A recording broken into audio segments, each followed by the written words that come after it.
নমস্কার বন্ধুরা, আপনারা সবাই কেমন আছেন? আশা করি আপনারা সবাই খুব ভালো আছেন। আরও একটা নতুন স্বাদের রেসিপি নিয়ে চলে এসেছি আপনাদের মাঝে। আমি টিনা, আমার চ্যানেলে আপনাদের সবাইকে স্বাগত। আমার আজকের রেসিপি এঁচোড় চিংড়ি। আমার সহজ রেসিপি যাদের ভালো লাগে, এই রেসিপিটা তাদের জন্য। আশা করি এই রেসিপিটা তাদের খুবই ভালো লাগবে। এই এঁচোড় চিংড়ি বাঙালির খুবই জনপ্রিয় রেসিপি, যেটা বড় থেকে ছোট সবাই খুব পছন্দ করে। রেসিপিটা যদি ভালো লাগে তাহলে একটা লাইক দেওয়ার অনুরোধ রইল। তাহলে চলুন বন্ধুরা, রেসিপিটা দেখে নিই।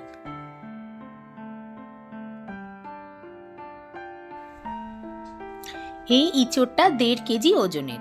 এখানে 4 ভাগের 1 ভাগ আছে। পুরো এঁচোড়টা কেটে দেখাতে গেলে ভিডিওটা অনেকটাই বড় হয়ে যাবে, তাই আমি আপনাদেরকে 4 ভাগের 1 ভাগ কেটে দেখাচ্ছি।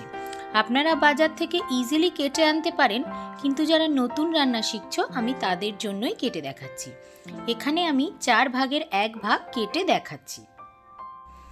প্রথমে এঁচোড়টাকে 2 ভাগ করে নিয়েছি, আর তার থেকে 1 ভাগ নিয়ে আরও 2 ভাগ করে নিয়েছি, আর তার থেকে 1 ভাগ কেটে দেখাচ্ছি। কিছুটা সর্ষের তেল নিয়ে চপিং বোর্ডের ওপরে লাগিয়ে নিচ্ছি, হাতেও লাগিয়ে নিয়েছি, আর যে ছুরিটা দিয়ে কাটবো ছুরিতেও লাগিয়ে নিয়েছি, তাহলে কাটতে একেবারেই অসুবিধা হবে না। আর এঁচোড়ের ওপরে যে শক্ত অংশটা, ওই দাগ বরাবর ওই শক্ত অংশটা কেটে নিতে হবে। চপিং বোর্ডের ওপরে উপুর করে রেখে এঁচোড়টাকে ওই দাগ বরাবর ছুরির সাহায্যে আমি কেটে নিচ্ছি। ওই শক্ত অংশটাকে কেটে তুলে নিচ্ছি।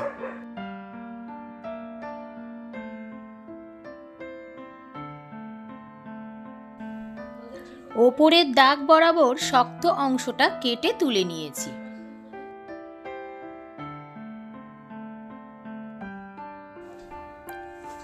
এখন উপর করে মাঝখান থেকে আরও একটা ভাগ করে নিচ্ছি। এখন এর খোসাটাকে ছাড়িয়ে নেব।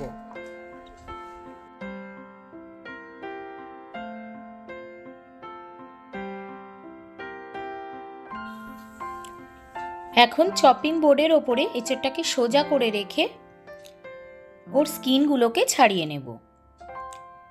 আর হাতে যদি আঠা লেগে যায় তাহলে আঠাটা তেলের সাথে মিশিয়ে নেব, তাহলে হাত ধোয়ার সময় আঠাটা অনায়াসেই উঠে যাবে। ঠিক এইভাবে ওর স্কিনগুলো ছাড়িয়ে নেব, নিয়ে মাঝখান থেকে ভাগ করে নেব।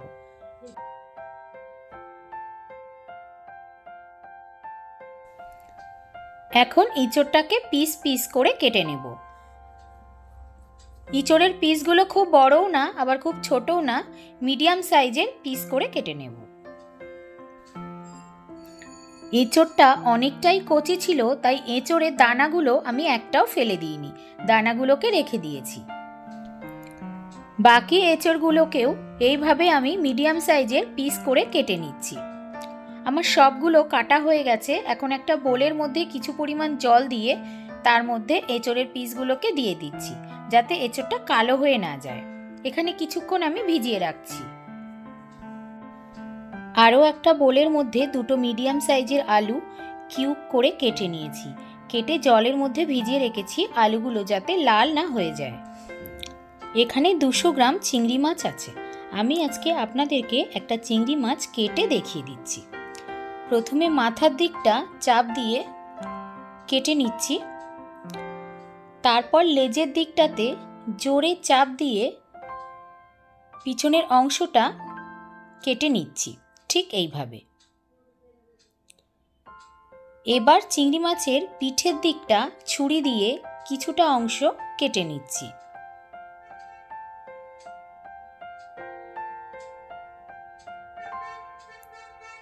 কেটে নেয়ার পর আপনারা দেখতেই পাচ্ছেন কালো সুতোর মতো একটা অংশ দেখা যাচ্ছে, ওটা চিংড়ি মাছের ময়লা, ওটা ফেলে দিচ্ছি। ব্যাস, আমাদের চিংড়ি মাছ কাটা একদম রেডি। এইভাবে আমি বাকি চিংড়ি মাছগুলোকেও কেটে নিচ্ছি। আমি বাকি চিংড়ি মাছগুলোকেও এইভাবে কেটে নিয়েছি।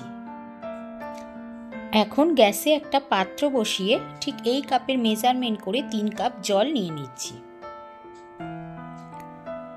এখন জলের মধ্যে 1 পিঞ্চের মতো নুন দিয়ে দিচ্ছি। 1 পিঞ্চ হলুদ আর 1 পিঞ্চ লাল লঙ্কার গুঁড়ো দিয়ে দিচ্ছি। এর মধ্যে কেটে রাখা ইঁচড়গুলোকে দিয়ে দিচ্ছি, দিয়ে বয়েল করে নেব।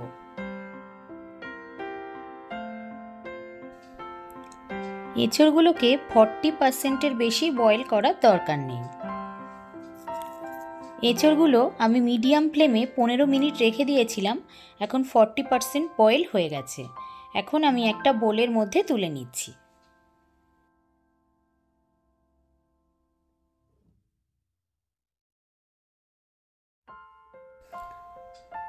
এখন ওই একই জলের মধ্যে কেটে রাখা আলুগুলোকেও দিয়ে দিচ্ছি, দিয়ে বয়েল করে নিচ্ছি। আলুগুলো 40%ই বয়েল করে নেব, এর বেশি বয়েল করার দরকার হবে না। আলুগুলোকেও 40%-এর মতো বয়েল করে নিয়েছি, এর থেকে বেশি আর বয়েল করার দরকার নেই। এখন আলুগুলোকে একটা বোলের মধ্যে তুলে নিচ্ছি। এবার রান্নায় চলে যাচ্ছি। গ্যাসের ওপর কড়া বসিয়ে তাতে কিছুটা পরিমাণ সর্ষের তেল দিয়ে দিচ্ছি। এই রান্নাটা সর্ষের তেলেই করব। আর তেল গরম হতে হতে আমি চিংড়ি মাছগুলোকে ম্যারিনেট করে নিচ্ছি। পরিমাণ মতো নুন, হলুদ আর ভালোভাবে ম্যারিনেট করতে গেলে এর মধ্যে 1 চামচ সর্ষের তেল দিয়ে দিচ্ছি, দিয়ে খুব ভালোভাবে ম্যারিনেট করে নিচ্ছি।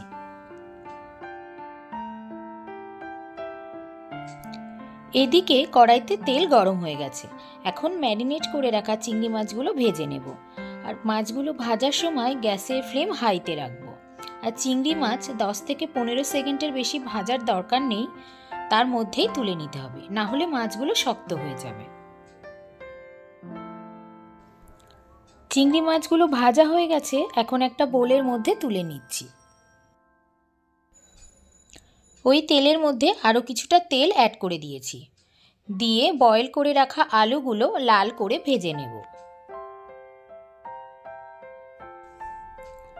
আলুগুলো লাল করে ভাজা হয়ে গেছে, এখন আলুগুলো একটা বোলের মধ্যে তুলে নিচ্ছি।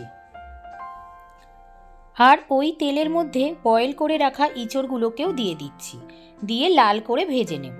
খুব বেশি ভাজার দরকার নেই, হালকা লাল করে ভেজে নিচ্ছি, কারণ পরে আবার কষিয়ে নেব। এঁচড় যদি ভেজে নিয়ে তারপর কষানো হয় তাহলে এঁচড়ের টেস্ট অনেক বেশি ভালো হয়। এঁচড়গুলোর কালার চেঞ্জ হয়ে গেছে, এঁচড়গুলো লাল করে ভেজে নেওয়া হয়ে গেছে। এখন এঁচড়গুলোকে একটা বোলের মধ্যে তুলে নিচ্ছি। এখন ওই তেলের মধ্যে আরও কিছুটা তেল অ্যাড করে দিচ্ছি। এই তেলের মধ্যে এই ফোড়নগুলো দিয়ে দেব। এখানে আছে 2টো তেজপাতা, 2টো দারচিনি, 4টে লং, 4টে এলাচ। এগুলো এই তেলের মধ্যে দিয়ে দিচ্ছি, দিয়ে ভালো করে একটু নেড়েচেড়ে নিচ্ছি, যতক্ষণ না এই ফোড়ন দিয়ে একটা ভাজা গন্ধ বের হয়। এখন 3টে পেঁয়াজ ঝিরিঝিরি করে কেটে রেখেছিলাম, এখন সেটা দিয়ে দিচ্ছি। পেঁয়াজগুলোকে লাল করে ভেজে নেব। পেঁয়াজগুলোকে বেশ লাল করে ভেজে নিয়েছি।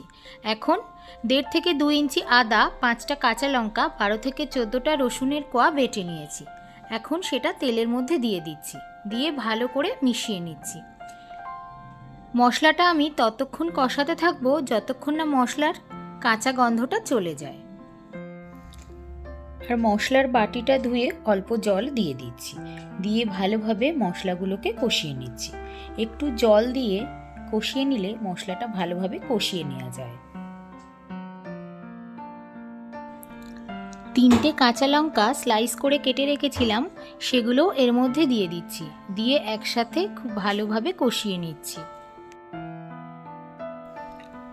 কিছুক্ষণ এই মশলাগুলো কষিয়ে নেওয়ার পর 2টো টমেটো পেস্ট করে রেখেছিলাম, সেটাও এর মধ্যে দিয়ে দিচ্ছি, দিয়ে ভালোভাবে কষিয়ে নিচ্ছি।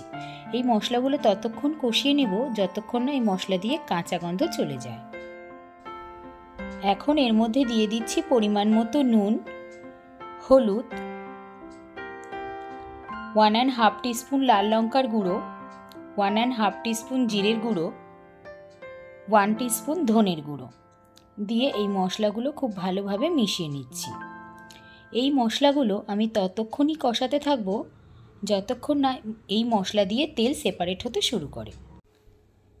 দেখুন বন্ধুরা, মশলা দিয়ে তেল সেপারেট হতে শুরু করেছে। মশলাটা ভালোভাবে কষিয়ে নেওয়া হয়ে গেছে। এখন এর মধ্যে ভেজে রাখা ইঁচড়গুলো দিয়ে দেব, দিয়ে ভালোভাবে মশলার সাথে কষিয়ে নেব। কিছুক্ষণ পর এর মধ্যে ভেজে রাখা আলুগুলোকেও দিয়ে দেব, দিয়ে সব কিছু একসাথে খুব ভালোভাবে মিশিয়ে নেব। দেখুন বন্ধুরা, এখানে আমি একটা ছোট্ট টিপস আপনাদেরকে দিচ্ছি। এই এঁচড়টাকে এখন আমি গ্যাসের ফ্লেম লোতে রেখে 3 থেকে 4 মিনিটের জন্য ঢেকে দেব, কিন্তু এর মধ্যে একদমই জল দেব না। জল না দিয়ে এইভাবে ঢেকে সেদ্ধ করে নিলে রান্নার টেস্টটা অনেক বেশি ভালো হয়। 3 থেকে 4 মিনিট পর ঢাকনা ওপেন করে দেখব এঁচড় দিয়ে কিছুটা পরিমাণে জল বেরিয়েছে, এঁচড়ের ময়েশ্চারটা বেরিয়েছে। তো আমাদের জল না দিয়ে ভালোই হয়েছে। এখন আরও একবার ভালো করে নেড়ে চেড়ে নেব। এখন এর মধ্যে ভেজে রাখা চিংড়ি মাছগুলোকে দিয়ে দেব, দিয়ে সব কিছু একসাথে ভালোভাবে মিশিয়ে নেব। এখন আমি একটু দেখে নিচ্ছি এঁচড়টা কতটা সেদ্ধ হয়েছে। এঁচড়টা 80% সেদ্ধ হয়ে গেছে। এখন আরও একবার ভালোভাবে নেড়ে চেড়ে এর মধ্যে জল দিয়ে দেব, আর আমি অবশ্যই উষ্ণ গরম জল দেব। আমি যতটা গ্রেভি রাখবো তার থেকে একটু বেশি জল দিয়েছি, আপনারাও আপনাদের পরিমাণ বুঝে জল দেবেন। এখন এর মধ্যে 1 টিস্পুনের মতো চিনি দিয়ে দেব। আপনারা মিষ্টি দিতে না চাইলে এটা স্কিপ করে যেতে পারেন, তবে চিনি দিলে এর টেস্টটা বেশি ভালো হয়। এখন এটা 3 থেকে 4 মিনিটের জন্য গ্যাসের ফ্লেম লোতে রেখে ভালোভাবে কুক হওয়ার জন্য ঢেকে দেব। 3 থেকে 4 মিনিট পর ঢাকনা ওপেন করে ভালো করে আরও একবার নেড়েচেড়ে নেব। রান্নাটা একদমই হয়ে গেছে। এখানে আপনাদেরকে একটা ছোট্ট টিপস দিচ্ছি, কিভাবে ঘরোয়া রান্নার স্বাদ একদম অনুষ্ঠান বাড়ির মতো হয়ে যায়। আমি এখানে একটা গুঁড়ো মশলা করে নিয়েছি। এর মধ্যে আছে 2 চামচ গোটা ধনে, 1 চামচ গোটা জিরে, 2টো শুকনো লঙ্কা, 2টো এলাচ, 5টা গোলমরিচ। এগুলো আমি শুকনো খোলায় ভেজে গুঁড়ো করে নিয়েছি। এগুলো দিয়ে দিচ্ছি, আর দিচ্ছি 1 টিস্পুনের মতো গরম মশলা, আর সবশেষে দিয়ে দিচ্ছি 1 চা চামচ ঘি, দিয়ে খুব ভালোভাবে এটা মিশিয়ে নিচ্ছি।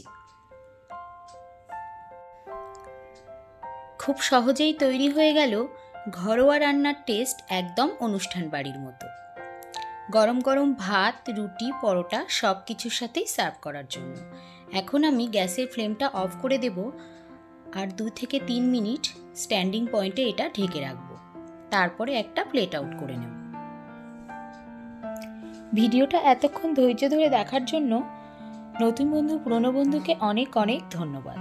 রেসিপিটা যদি ভালো লাগে প্লিজ লাইক আর শেয়ার করার অনুরোধ রইল, আর আপনি যদি নতুন বন্ধু হন প্লিজ আমার চ্যানেলটা সাবস্ক্রাইব করার অনুরোধ রইল, আর পাশে থাকা বেল আইকনটি প্রেস করে নেবেন। যখনই আমি কোনো নতুন রেসিপি আপলোড করব নোটিফিকেশন আপনি পেয়ে যাবেন। আজ তবে এখানেই বিদায় নিচ্ছি, আবারও হাজির হয়ে যাব নতুন কোনো রেসিপি নিয়ে। ভালো থাকবেন, সুস্থ থাকবেন। ধন্যবাদ।